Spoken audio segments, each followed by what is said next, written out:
नदियाँ, तो सबसे पहले तो बनास का ही पता होना चाहिए।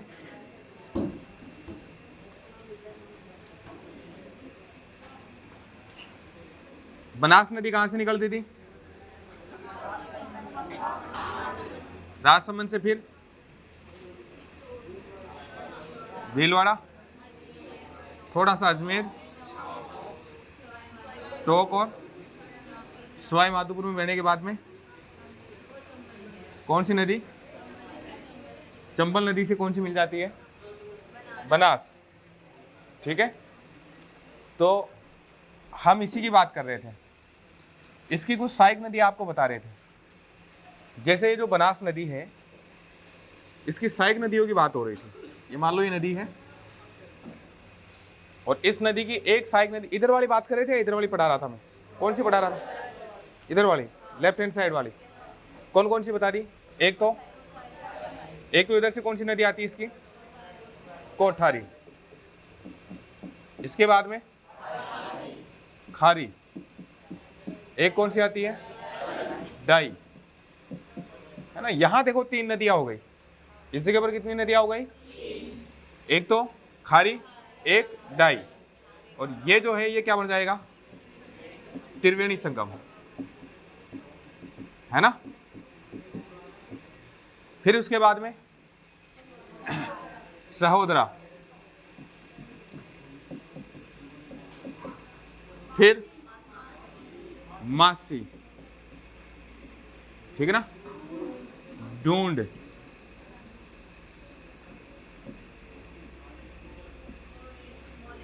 एक कौन सी थी? मोरेल। ये मोरेल इसी की, मतलब इसी की सहायक नदी मानी जाती है, ढूंढ नदी की, ठीक है ना। तो एक नदी कौन सी हो जाएगी अपने? मोरेल। फिर और फिर लास्ट में कौन सी होगी? काली सिंध।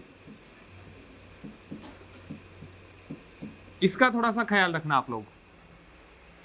अभी थोड़ी देर बाद में काली सिंध पढ़ेंगे हम, और ये कौन सी है? काली सिंध, ठीक है ना। काली सिंध होती है जो चंबल की सहायक है, और एक नदी की हम बात कर रहे हैं, कौन सी? काली सिंध। और ये काली सिंध किसकी सहायक है?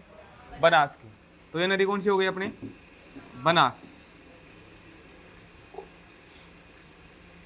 ठीक है ना। तो इस बनास की सहायक नदियों में कौन कौन सी बता दी? कोठारी बता दी क्या? कोठारी बता दी, खारी बता दी, डाई बता दी ना, और कौन सी बताई? बस, तो अब इतनी काम की है। इसका आप ध्यान रखना कि ये इसकी क्या है? सहायक नदी है। इसका भी आप ध्यान रखना, ये भी किसकी सहायक नदी है? बनास की सहायक नदी है, ठीक है ना।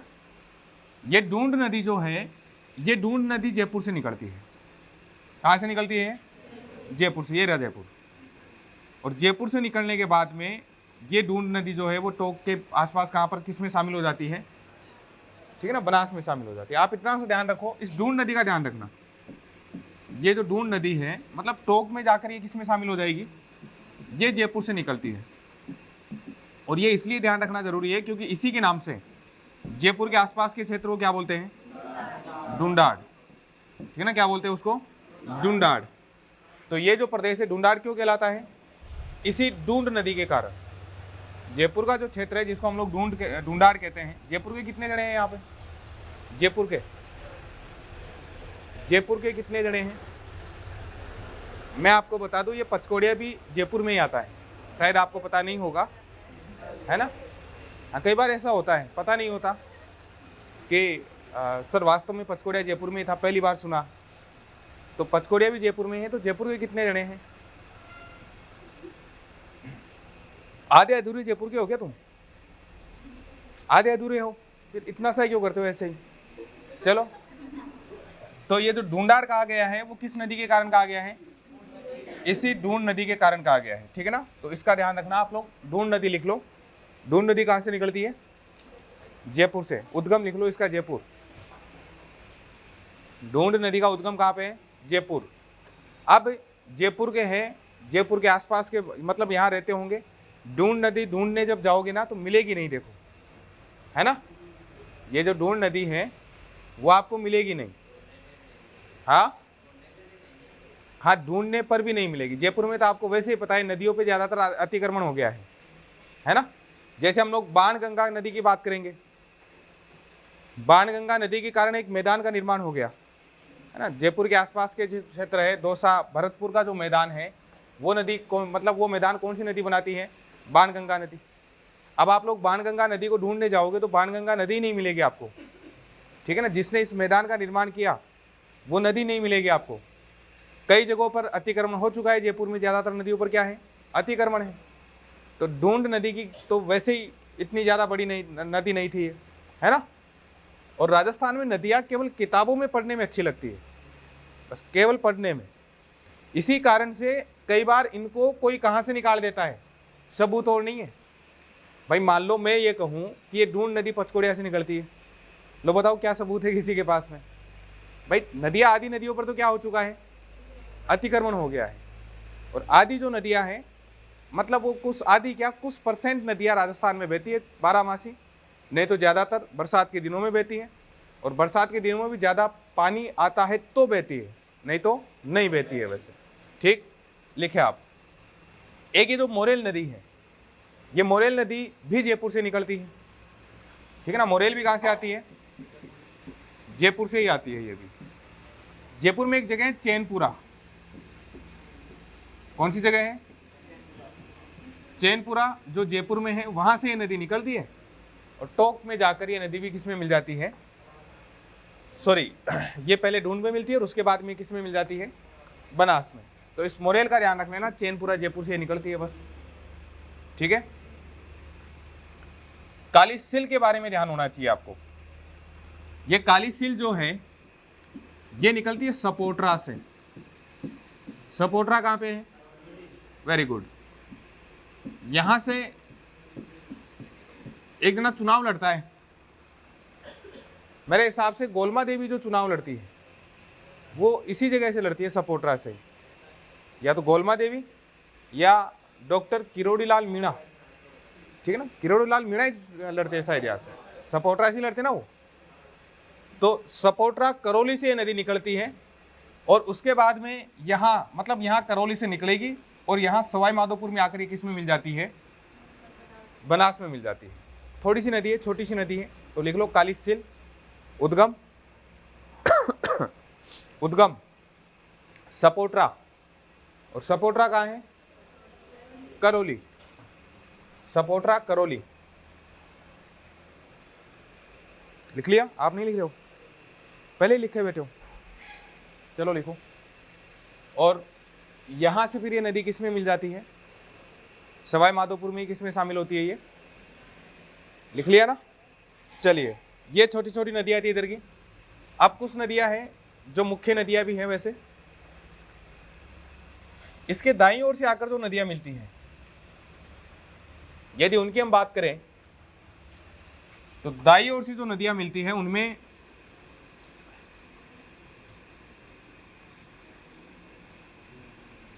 एक नदी आती है अपने उदयपुर से। एक नदी कहां से आएगी?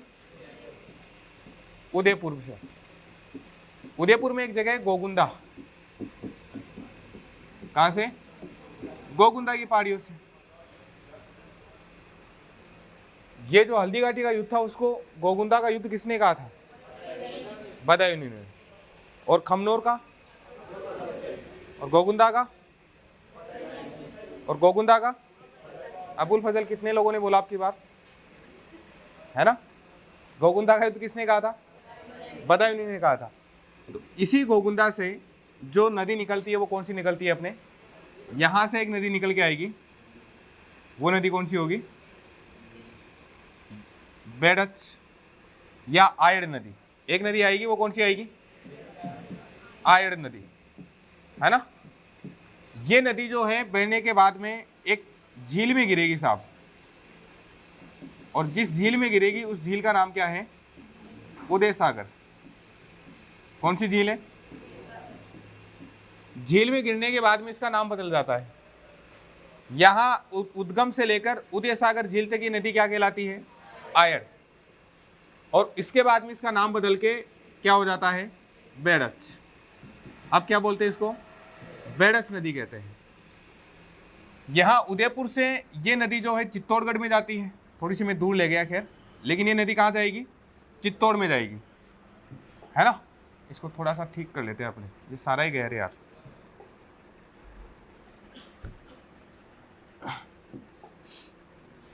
नदी कौन सी थी अपनी? मेन नदी कौन सी है? ये बनास नदी गई, और ये यहाँ पर आकर किस में मिल जाएगी? चंबल में। हम बात कर रहे हैं उदयपुर से। उदयपुर से एक नदी निकलेगी, चित्तौड़ होते हुए भीलवाड़ा के बिंगोद में आकर किस में मिल जाएगी? ये बनास में मिल जाएगी, ठीक है ना। इसका उद्गम कहाँ से होगा? उदयपुर से। फिर कौन सा जिला आएगा? चित्तौड़, और उसके बाद में ये कहाँ चली जाएगी? भीलवाड़ा जिले में चली जाएगी। तो यही बात कर रहे हैं। आयड़ नदी कौन सी सागर में जाके गिरेगी? उदय सागर झील में। उदय सागर झील तक ये नदी क्या कहलाएगी? आयड़, और उसके बाद में क्या कहलाएगी? बेडस नदी ये कहलाएगी, है ना। यही बात है। एक फिर अपने यहाँ चित्तौड़ में एक किला आता है अपने। चित्तौड़ जो है, चित्तौड़ में एक किला है, कौन सा किला है? चित्तौड़गढ़ ही है ना। चित्तौड़ में कौन सा किला आ जाएगा? चित्तौड़गढ़। चित्तौड़गढ़ किला जो है वो कौन सी नदी के किनारे है? बेडच। और बेडच की एक सहायक नदी आके और मिलती है यहाँ, उसका नाम कौन सा है? चित्तौड़ का जो किला है, चित्तौड़गढ़ जो है, कौन कौन सी नदियों के किनारे है? बेडच और गंभीरी नदियों के संगम पर जो किला बना हुआ है वो कौन सा बना हुआ है? चित्तौड़। तो इसकी एक सहायक नदी जो आएगी वो कौन सी आएगी? गंभीरी। कौन सी नदी हो जाएगी? और चित्तौड़ जो होगा वो किसके किनारे बना हुआ होगा? गंभीरी और बेडस नदियों के संगम पर जो शहर बसा हुआ है वो शहर कौन सा बसा हुआ है? चित्तौड़ शहर बसा हुआ है, ठीक। आगे ये नदी किस में आ जाएगी? भीलवाड़ा में। और भीलवाड़ा में आकर ये यहाँ पर कौन सी जगह, कौन सी नदी में मिलेगी?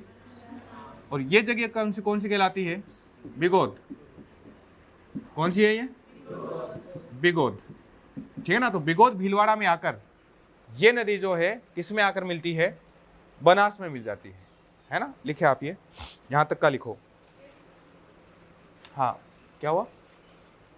आयड़ या बेडस नदी लिखो आप। आयड़ नदी ऑब्लिक करके लिख लो बेडस नदी। एक ही बात है, चाहे आयड़ बोल दो इसको, चाहे बेडच बोल दो। इन दोनों में अंतर क्या है वो आपको पता होना चाहिए। आयड़ का मतलब उदय सागर झील से पहले आयड़। एक और नदी मैंने बताई थी जिसका जल बालोतरा तक मीठा था, बालोतरा के बाद में खारा हो जाता है, वो नदी कौन सी है? लूणी नदी। और बालोतरा के बाद में उसको किस नाम से जाना जाता है? लवणवती। किस नाम से जाना गया था? लवणवती। बस वैसे इसका है, उदय सागर झील तक ये नदी कहलाती है आयड़ नदी। आपकी एक सभ्यता भी है, कौन सी? आहड़ है, आयड़ नहीं है। कौन सी सभ्यता है वो? आहड़। कौन सी जगह है? उदयपुर में। आयड़ नदी के किनारे उदयपुर में। तो वो आहड़ सभ्यता है, वो भी कौन सी नदी के किनारे है? या इसी को हम क्या बोल देते हैं? बेडच, ठीक। तो लिखे उद्गम। उद्गम आयड़ या बेडच नदी, इसका उद्गम कहां से होगा वो लिखो। उद्गम में लिखे आप गोगुंदा उदयपुर। गोगुंदा उदयपुर लिख लिया। फिर इसके बाद में लिखिए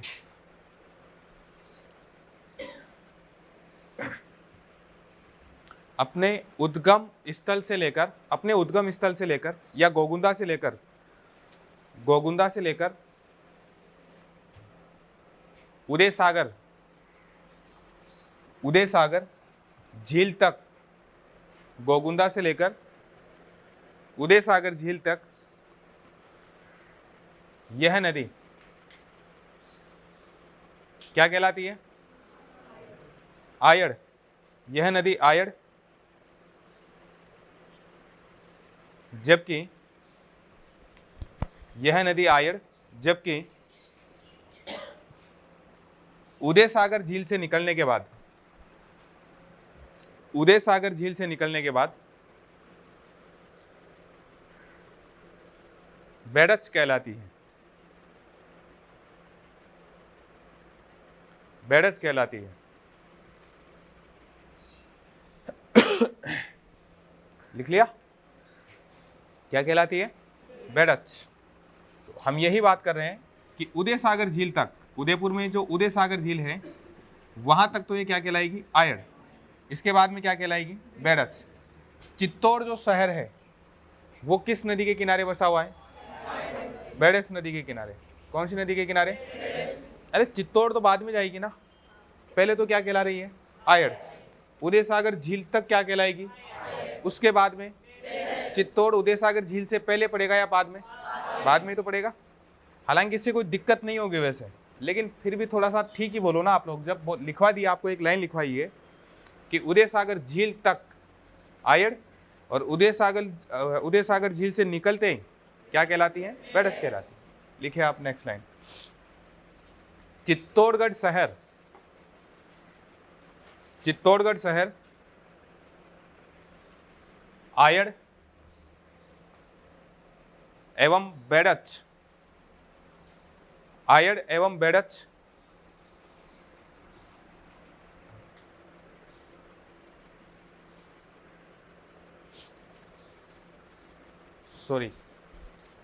बेड़च नदी के किनारे स्थित है।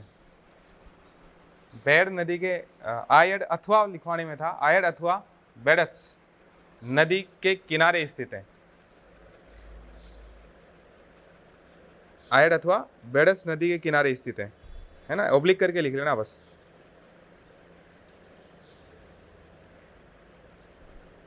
ठीक है ना, फिर लिखिए आप ये नदी कहां पर जाकर, भीलवाड़ा में, आगे कहां पर चली जाएगी, और कौन सी जगह होगी वो, बिगोद। लिखे आप, यह नदी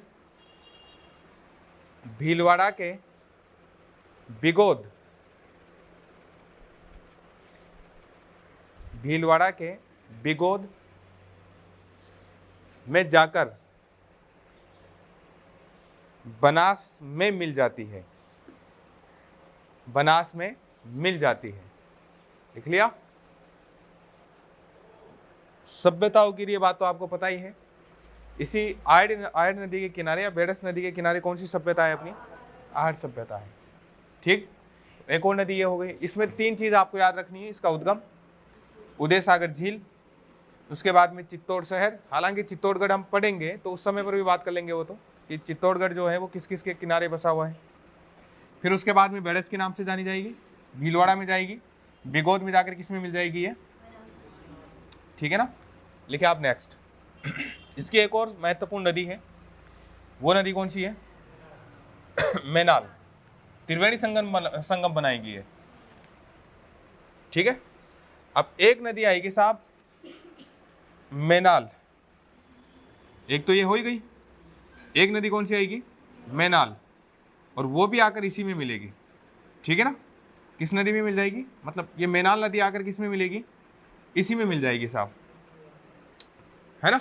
अब इस मेनाल को लेकर देखो, मैं पहले बता दूं, थोड़ी सी दिक्कत ये आती है, कुछ किताबें बताती है इसका उद्गम भीलवाड़ा से।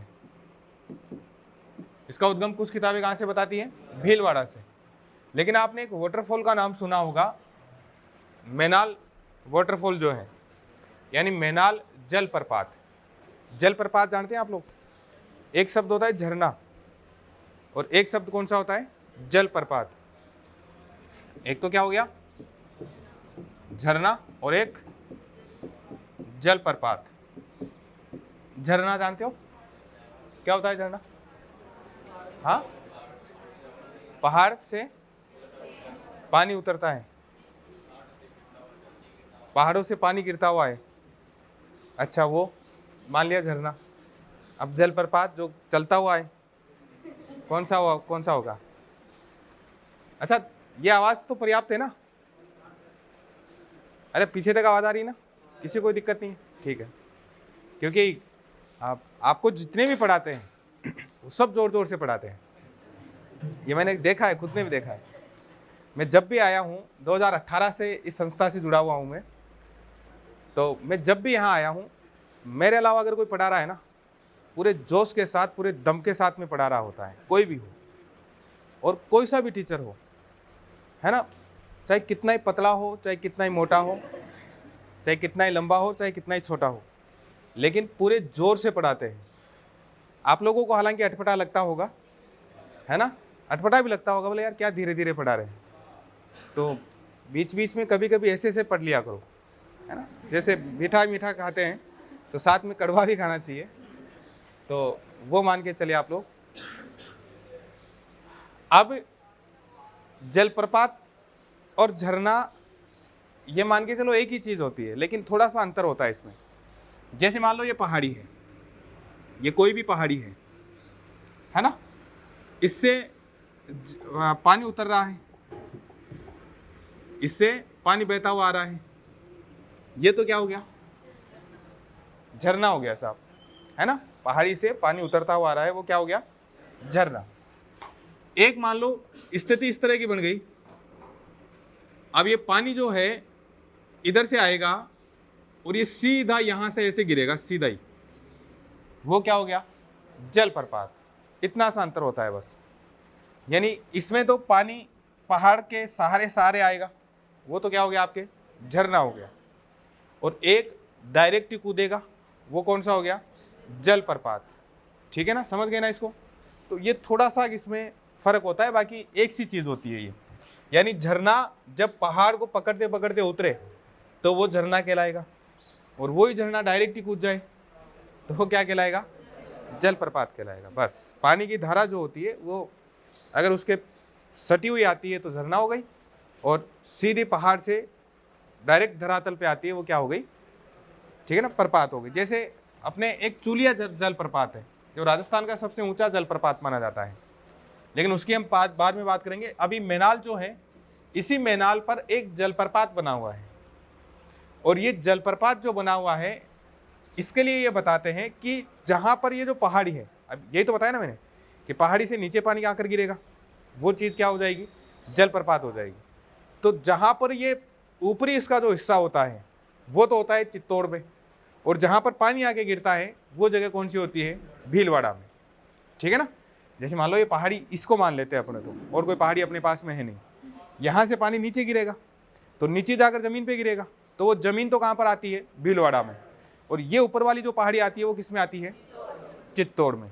तो अब इस नदी में मैं यही बताना चाह रहा था आपको कि कुछ किताबों में आपको क्या लिखा हुआ मिलेगा, भीलवाड़ा। तो भीलवाड़ा मिलेगा तो फिर ये नदी चित्तौड़ में कैसे जाएगी, है कि नहीं है। और कुछ किताबों में इसका उद्गम बता रखा होता है बेंगू, और ये बेंगू कहाँ पर है, चित्तौड़ में। ठीक है ना, बेंगू किसान आंदोलन पढ़ा था ना, तो बेंगू कहाँ पर है, चित्तौड़ में। तो कोई सा भी लिख लेना, अपने बेंगू ही लिख लेते हैं, है ना। तो लिखो उद्गम बेंगू चित्तौड़, बेंगू चित्तौड़। और फिर बता देता हूं इसका भीलवाड़ा भी मिलता है, और यहां तक कि राजस्थान हिंदी ग्रंथ अकादमी की उस किताबों में भी मिलता है। ठीक है ना, तो बेंगू चित्तौड़ लिख लिया। इस नदी का यह ध्यान रखना कि इस नदी पर भीलवाड़ा में क्या बना हुआ है, जलप्रपात, और वो जलप्रपात कौन सा है, मैनाल। लिखे आप यही, इस नदी पर भीलवाड़ा में मैनाल जलप्रपात बना हुआ है, मैनाल जलप्रपात बना हुआ है। ठीक है ना, कौन सा जलप्रपात है, मैनाल। लिख लिया, अरे लिख लिया ना, मैनाल जलप्रपात। अभी वर्तमान में वो ये जो मैनाल जलप्रपात है, यहाँ पर पानी आ रहा है, खूब सारे लोग घूमने के लिए जाते हैं यहाँ। ठीक है ना, अभी बरसात का मौसम है, और अभी यहाँ पर ये जलप्रपात जो है इसमें पानी गिर रहा है। अच्छा, पानी नहीं गिरेगा तो जलप्रपात को कोई मतलब ही नहीं है। तो अभी इस समय यहाँ पर लोग खूब घूमने जाते हैं। तो एग्रीकल्चर सुपरवाइजर बनने के बाद में अगले साल देख लेना तुम। तो ये मैनाल हो गया। अब इसके बाद में नदी आगे आएगी, और कौन सी जगह, बिगोद। कहाँ पे मिलेगी आकर, बिगोद में। और बिगोद कहाँ पे है, भीलवाड़ा में। लिखे आप, भीलवाड़ा के बिगोद में आकर, भीलवाड़ा के बिगोद में आकर बनास से मिलते हुए बनास से मिलते हुए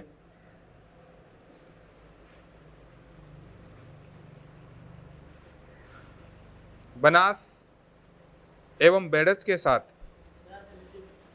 बनास से मिलते हुए बनास एवं बेडज के साथ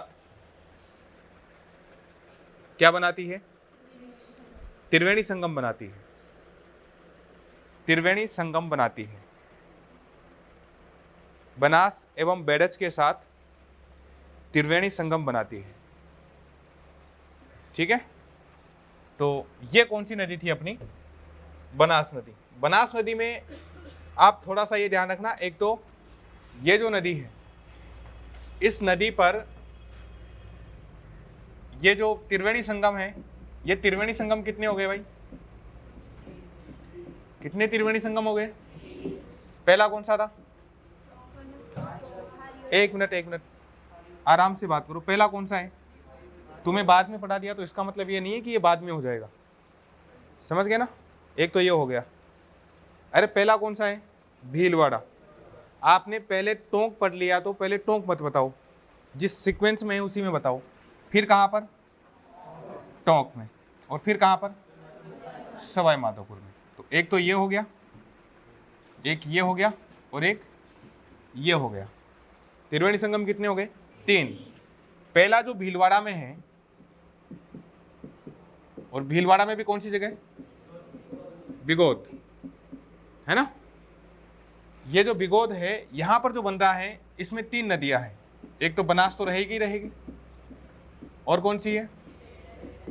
बेडच और मेनाल, ये 3 नदियां इसमें है। दूसरा जो आएगा टोंक में, देवली के पास में, राजमहल नामक स्थान पर, या बिसलपुर बांध से थोड़ा सा पहले, उसके बिल्कुल निकट एक और त्रिवेणी संगम बनता है। वो कौन कौन सा बनता है? टोंक में। और टोंक में कितनी नदियां होगी? 3। कौन कौन सी? बनास, एक खारी, और एक कौन सी हो जाएगी? डाई। फिर तीसरा कहां पर बनेगा? सवाई माधोपुर। और सवाई माधोपुर के कौन सी जगह पर? रामेश्वर में। और यहां पर जो त्रिवेणी संगम बनेगा वो 3 नदियां बनाएगी। एक तो कौन सी होगी?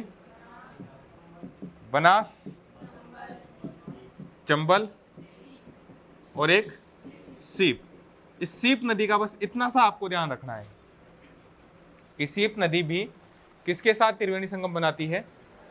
बनास के साथ, है ना? तो इस तरह से कितने त्रिवेणी संगम हो गए? 3।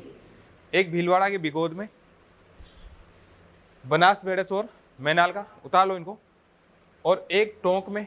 टोंक में आप इसको देवली के निकट भी लिख सकते हो, राजमहल भी लिख सकते हो, और बिसलपुर बांध के निकट भी लिख सकते हो। ठीक है ना? तीनों ही चीज़ आती है इसमें। ये तीनों ही जो लोकेशन है वो एज इट इज़ है। या तो राजमहल लिख लो, राजमहल के निकट, या राजमहल में, और भाई आप इसमें राजमहल भी लिख सकते हो, आप इसमें क्या भी लिख सकते हो? देवली के निकट, या आप इसमें क्या भी लिख सकते हो? बिसलपुर बांध। ठीक पहले। एक ही बात है, बस जगह एक ही है, लेकिन थोड़ा सा अलग अलग बता देते हैं। आपको ये ध्यान रखना है बस, टोंक में कौन कौन सी नदी? बनास, खारी और डाई नदी, 3 नदियां यहां पर मिलती है बस। और फिर सवाई माधोपुर के रामेश्वर में कौन कौन सी? बनास, चंबल और सीप।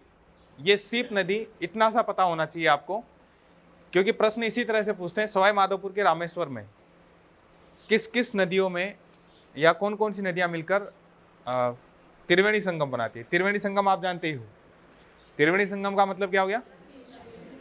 ठीक है ना? 3 नदियों का संगम। एक हमने माही नदी पर भी पढ़ा था, एक त्रिवेणी संगम हमने किस पे पढ़ा था? माही नदी पर। और माही नदी में 3 नदियां कौन कौन सी आ रही थी? एक तो माही, एक सोम, और एक कौन सी थी? जाखम। प्रतापगढ़ से जाखम आ रही थी, और उदयपुर से जो नदी आ रही थी वो कौन सी आ रही थी? सोम। तो माही नदी पर भी एक त्रिवेणी संगम बन रहा था, बेणेश्वर डूंगरपुर में। ठीक, इस पर भी कितने हो गए? ये 3 हो गए साहब। क्लियर? समझ गए ना इसको? तो सर्वाधिक जो त्रिवेणी संगम जिस नदी पर है, राजस्थान की पर, वो नदी कौन सी है? बनास, है ना। तो ये लाइन लिखे आप।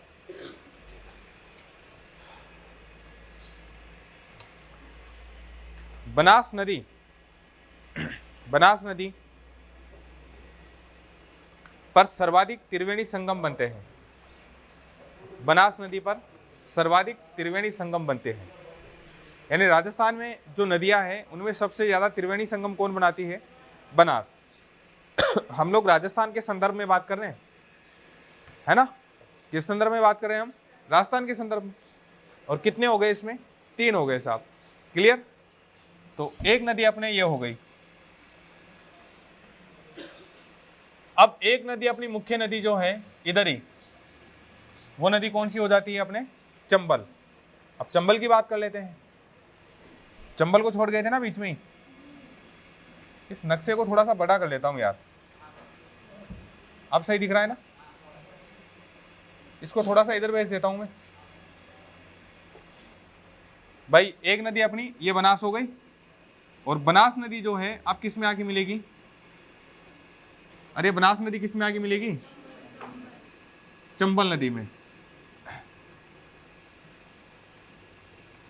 तो चंबल नदी आपको मैंने पढ़ाई रखी है। अरे चंबल नदी तो पढ़ा रखी है ना।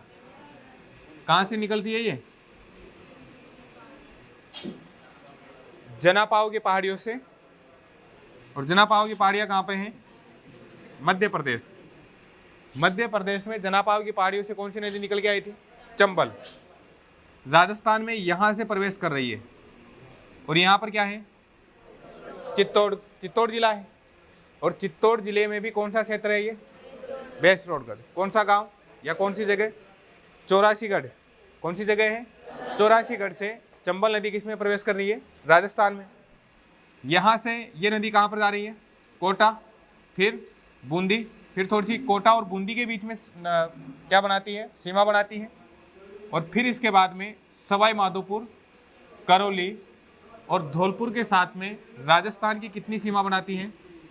241 किलोमीटर सीमा, अंतर्राज्यीय सीमा मध्य प्रदेश के साथ में बनाती हुई यूपी में जाकर ये किस में मिलती है? यमुना में मिलती है। यही पढ़ा था। राजस्थान में ये नदी यहाँ से लेकर यहाँ तक कितने किलोमीटर बहती है? 135 किलोमीटर। और इस नदी की कुल लंबाई कितनी बताई थी? 965 किलोमीटर। ठीक है ना। अच्छा, बनास पर एक बांध बना हुआ है, देखो इंपॉर्टेंट जो आपके लिए है। ऐसे तो दौसा में इसरदा बांध भी बना हुआ है। भीलवाड़ा वाला मेजा बांध शायद आपको लिखवाई दिया होगा, जिससे वस्त्र नगरी भीलवाड़ा को जलापूर्ति होती है ना। एक और बांध है बिसलपुर बांध। कौन सा बांध है? बनास नदी पर ही बिसलपुर। कौन से जिले में है? टोंक में। वो इसलिए इंपॉर्टेंट है क्योंकि आजकल जो भी पानी मांगते हैं जयपुर के आसपास के क्षेत्र में, वो किसका मांगते हैं? बिसलपुर का मांगते हैं, है ना। एक ऐसे ही कोई मीटिंग थी, उसमें मैं भी था। तो उसमें जो आए हुए अधिकारी थे उनके पास में बार बार यही रिक्वेस्ट की जा रही थी कि हमारे बिसलपुर की लाइन बिछवा दो। जो भी आता था वो यही डिमांड थी उसकी। तो ये बता रहे थे कि यार मेरे ये समझ में नहीं आता ये बिसलपुर की लाइन है या बिस्लेरी की लाइन है। तो लोग आते ही कौन सी मांगते हैं? बिसलपुर। ये नहीं कहते हमारे पानी की व्यवस्था करवा दो, कहते क्या है? बिसलपुर की लाइन आनी चाहिए हमारे। डिमांड ये होती है, ठीक है ना। पूर्व मंत्री जो थे, यूडीएस मंत्री अपने राजपाल सिंह जी शेखावत, उनका ये बयान था कि जो आता है वो मांगता क्या है? बिसलपुर की लाइन। और कि समझ में ये नहीं आ रहा कि बिसलपुर की लाइन है या बिस्लेरी की लाइन है। तो पानी की बात कोई नहीं करता, मांगता क्या है? बिसलपुर मांगते हैं साहब। बिसलपुर की लाइन ला दो बस हमारे। तो डिमांड ये होती है लोगों की। तो ऐसे ही है कि बिसलपुर बांध जो है वो अपनी किस में है? टोंक में है। वर्तमान में 6 जिलों को इससे जलापूर्ति की जा रही है। शुरू में अपने कौन कौन से जिले थे अपने? टोंक और सवाई माधोपुर। फिर उसके बाद में जयपुर और किसको भी जोड़ दिया? अजमेर को भी। अब किसको भी जोड़ रहे हैं? दौसा को और इनको भी जोड़ रहे हैं, दौसा भरतपुर इनको भी जोड़ रहे हैं। तो कुल मिला के जयपुर, राजस्थान में या जयपुर के आसपास के क्षेत्र में जो जलापूर्ति करता है वो कौन सा बांध है? बिसलपुर। ये तो याद रहेगा आपको, कोई दिक्कत नहीं ना। आपको एग्रीकल्चर सुपरवाइजर में इतना ही पूछेंगे कि बिसलपुर बांध कहाँ स्थित है, ठीक है ना। बिसलपुर बांध जो है वो कहाँ पर है। वो नोट्स तो मुझे दिए थे, मैंने देखा था उनको। उन नोट्स को आपके लेवल के काम का नहीं है वो, देखो, है ना।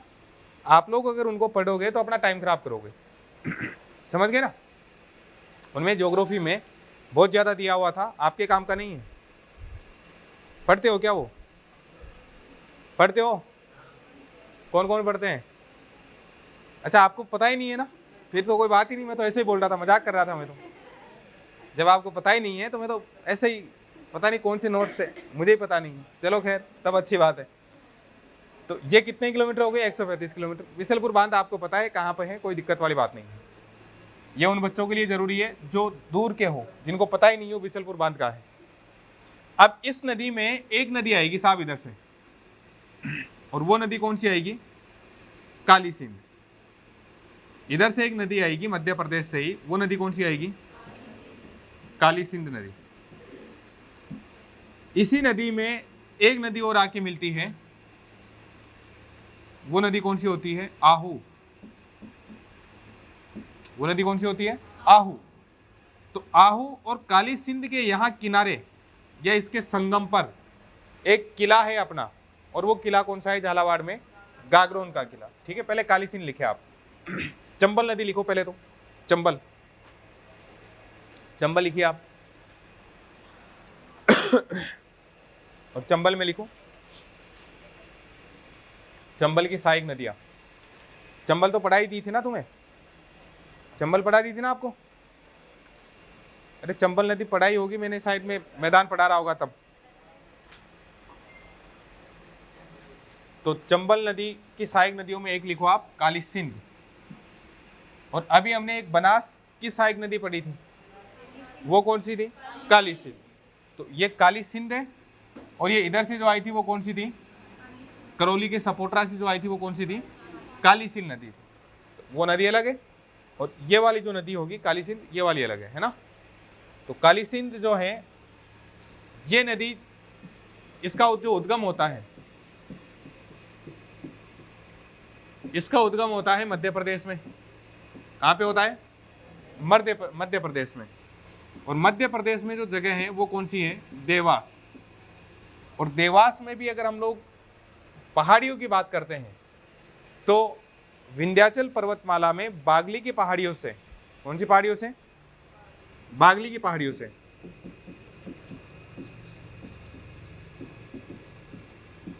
और ये बागली की पहाड़ियां किसमें है? किसकी है? विंध्याचल पर्वत की। ठीक है, तो मध्य प्रदेश के देवास में, या हम ये कह सकते हैं बागली की पहाड़ियां, और ये बागली की पहाड़ियां किसमें स्थित है? विंध्याचल पर्वत में है। तो इसको कोष्टक में लिख लेना, ब्रैकेट में ये लिख लेना। बाकी इसका उद्गम कहाँ से हो रहा है? देवास। देवास कहाँ पे है? मध्य प्रदेश में। ठीक है ना, उद्गम लिखे देवास। और देवास कहाँ पे है भाई? मध्य प्रदेश में। और अगर हम लोग पहाड़ियों की बात करते हैं तो पहाड़ियाँ कौन सी है? बागली की पहाड़ियाँ। और ये बागली की पहाड़ियाँ किसकी है? विंध्याचल पर्वतमाला की।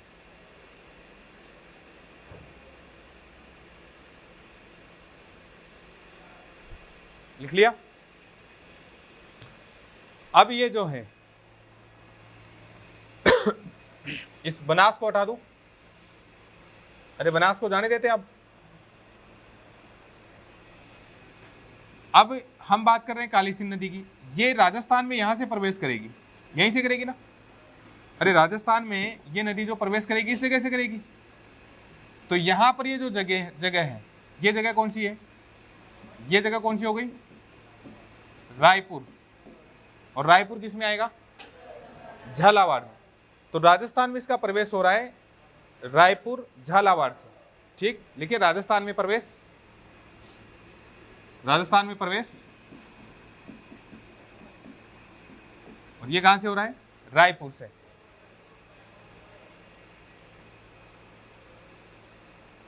अब कितने जिलों में बहेगी ये? 2। ये दिख रहे हैं ना अब तो तुम्हें जिले? अरे जिले अब तो दिख रहे हैं ना? तो ये नदी जो है यहां से देखो, एक जिला तो ये आ गया झालावाड़, और एक कौन सा आ जाएगा? कोटा। 2 जिलों में बहने के बाद में ये नदी यहां जाकर कौन सी जगह पर? कोटा में। और कोटा में ये जो जगह है वो जगह कौन सी है? नोनेरा। इस जगह को क्या बोला गया है? नोनेरा। तो कोटा के नोनेरा में काली सिंध नदी जाकर किस में मिलेगी? चंबल नदी में मिलेगी। कौन सी नदी में मिलेगी? चंबल में। तो यही लिखे आप। झालावाड़ एवं कोटा में बहने के बाद, झालावाड़ एवं कोटा में बहने के बाद यह नदी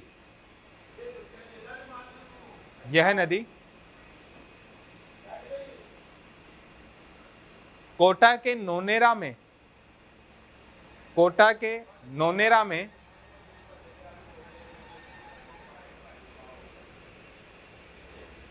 चंबल में मिल जाती है।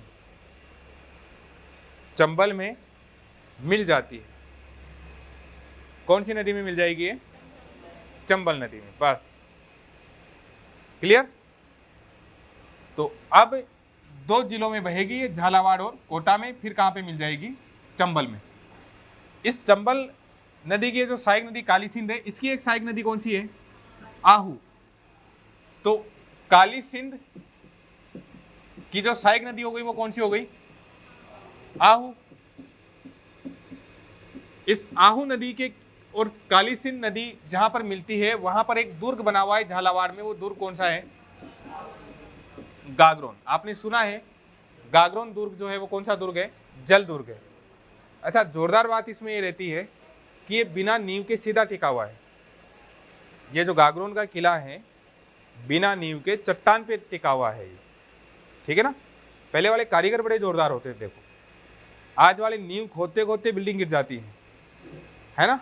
नींव होती है फिर भी बिल्डिंग रुक नहीं पाती है। बिना नींव के तो आजकल मुझे लगता है कि आजकल ये अपने ये बाथरूम नहीं रुके। बाथरूम भी रोक सकते हैं क्या? नहीं रुके। और वो लोग किसको रोक गए? पूरे के पूरे किले को रोक गए, देखो। और वो भी नदी के संगम पर ये हो रहे। तो गागरोन का किला बिना नींव के सीधा किस पर टिका हुआ है? चट्टान पर टिका हुआ है, ठीक है ना। और कौन कौन सी नदियों के किनारे है ये? एक तो आहू नदी और एक कौन सी? काली सिंध नदी जो है इनके संगम पर है। लिखे आप।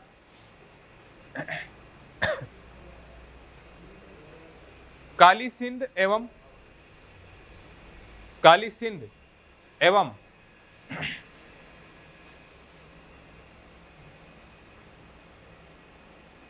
उसकी सहायक नदी आहू के संगम पर, काली सिंध एवं उसकी सहायक नदी आहू के संगम पर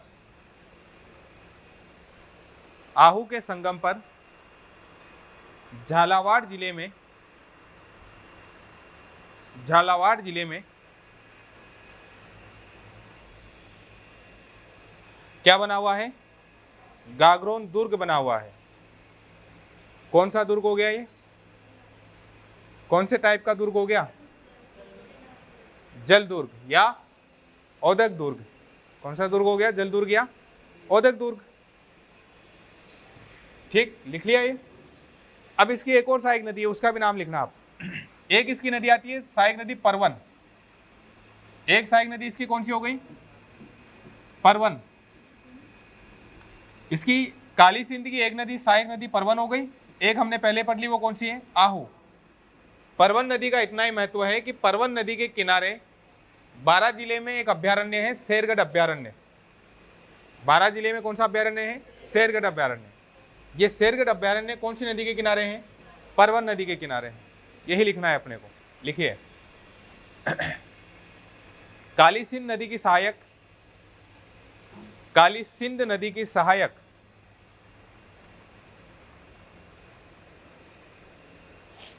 परवन नदी के किनारे, काली सिंध नदी की सहायक परवन नदी के किनारे 12 में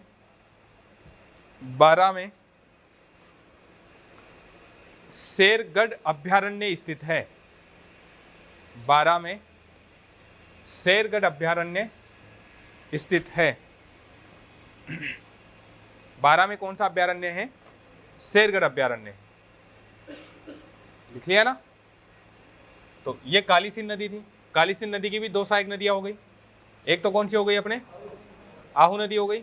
और एक कौन सी हो गई? ठीक है, चंबल को वापस ले आते हैं। अभी इसका काम पूरा हुआ नहीं, देखो तो एक नदी आई थी अपने, कौन सी नदी? काली सिंध। इसकी सहायक नदी कौन सी थी? आहू। और इसकी एक और सहायक नदी कौन सी थी? परवन। दो हो गई। एक नदी जो है, इसी की एक नदी है पार्वती नदी। कौन सी नदी होगी? ये डायरेक्ट किस में जाके मिलेगी? यहां पे कौन सी जगह आ जाएगी? सवाई माधोपुर। अब ये देखो, कोटा और इसकी सीमा बना रहा है ना, इधर कौन सा राज्य होगा? मध्य प्रदेश होगा ना इधर। यहां पर ये जो जिला है, यहां ये सीमा शायद आपको नहीं दिख रही होगी, मैं बढ़ा देता हूं एक बार। ये जो जिला हो गया, ये जिला कौन सा हो गया आपने? कोटा जिला हो गया ये, ठीक है, ये वाला जिला। तो ये जो नदी है, ये पार्वती नदी मध्य प्रदेश से आएगी। मध्य प्रदेश से भी जिस जगह से आएगी वो जगह कौन सी होगी? सीहोर। जिस जगह से नदी आएगी वो नदी कौन सी हो जाएगी? सीहोर।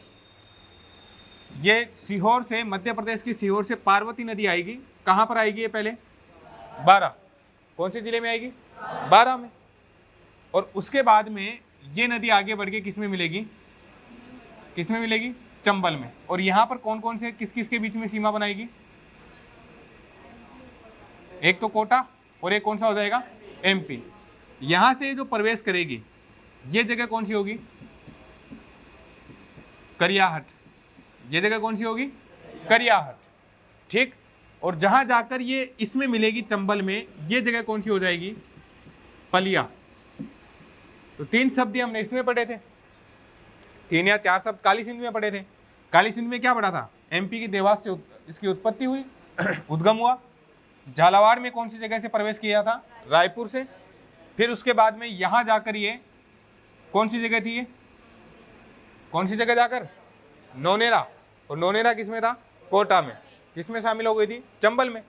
वैसे ही पार्वती का पढ़ेंगे। पार्वती का उद्गम मध्य प्रदेश के सीहोर से, राजस्थान में 12 जिले के करियाहट से प्रवेश करती है, कोटा और मध्य प्रदेश में सीमा बनाती है, और फिर सवाई माधोपुर के पलिया में जाकर किस में मिल जाती है? चंबल में मिल जाती है। बस ये लिखना है, लिखे आप। ये समझ में आ रहा है कि नहीं आ रहा तुम्हारे? अरे समझ में आता है कि नहीं? उसके तक समझ में आ रहा है, तुम्हारे क्यों नहीं आएगा यार? लिखो।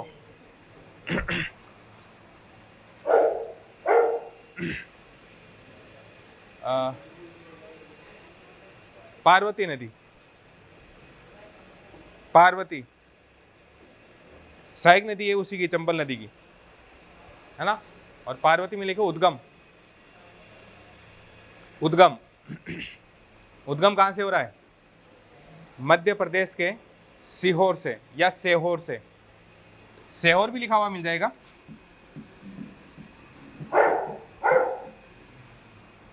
सीहोर या सेहोर, इससे कोई दिक्कत नहीं है, लिख लिया। और राजस्थान में प्रवेश, राजस्थान में प्रवेश, राजस्थान में प्रवेश कहां से करेगी? करियाहट। करियाहट दिखाई दे रहा है ना सबको? करियाहट। और करियाहट कहां पर है? बारा। करियाहट कहां पर है?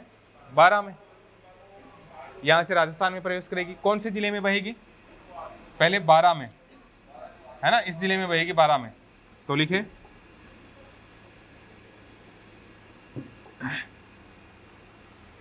12 जिले में बहने के बाद, 12 जिले में बहने के बाद, यहां 12 ही तो है ना, मध्य प्रदेश एवं कोटा की सीमा बनाने के बाद, मध्य प्रदेश एवं कोटा जिले की सीमा बनाने के बाद,